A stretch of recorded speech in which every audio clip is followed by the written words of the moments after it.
Mehribanlarym bilen umra ziyaretimizi ýerine ýetirenimizde dören setirler.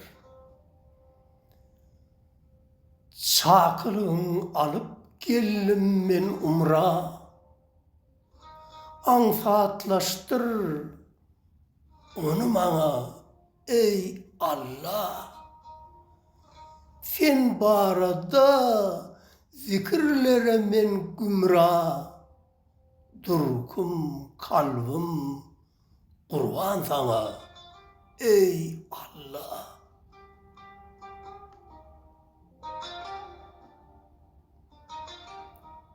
İlki niyet edip ikrama girdim, niyetimi sen eşitgil ey Allah. Telbiye aydıp men Kâbe'ye geldim. Coşan kalbim sen köşetgül ey Allah.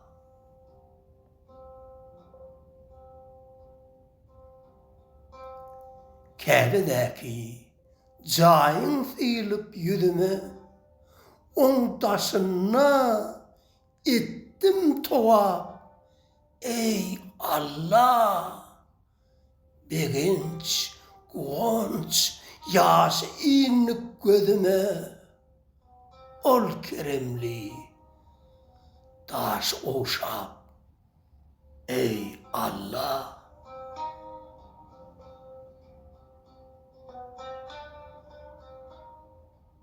Ne ünlüydü duydum, ne de giyeceğini, kuvat verdin bu bedene ey Allah. Ne susattın, ne islettin imani, batlar koştun sen kadama ey Allah.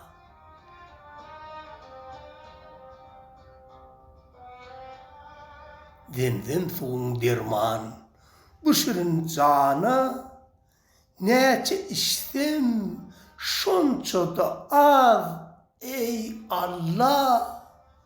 Sayettim yürüyüp men iki yana, Safa, Merve dağların uz ey Allah.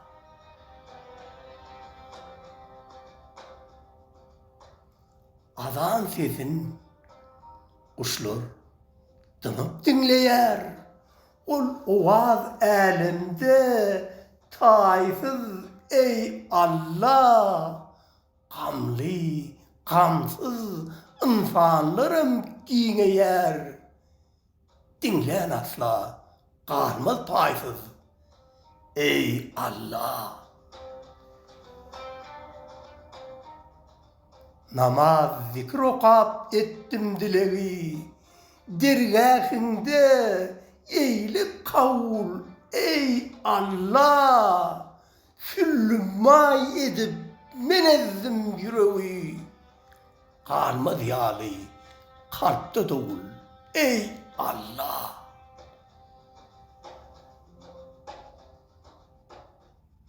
Medine'de berdik salam ilçiňe, Peygambere rahmet bergil ey Allah.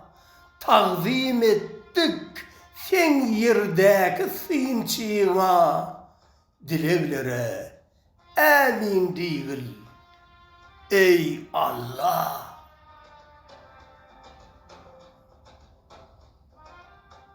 Yediz amal bollu umra ziyaret, herne onu kabul etsen ey Allah. Dine sana bir de diýeriz vadat, ol dualar sana yetsin ey Allah.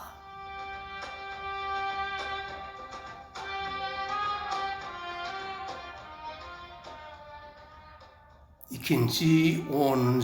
dekabr 2025 yıl Mekke ve Medine. Oşini after okudi. Köp sağ olun.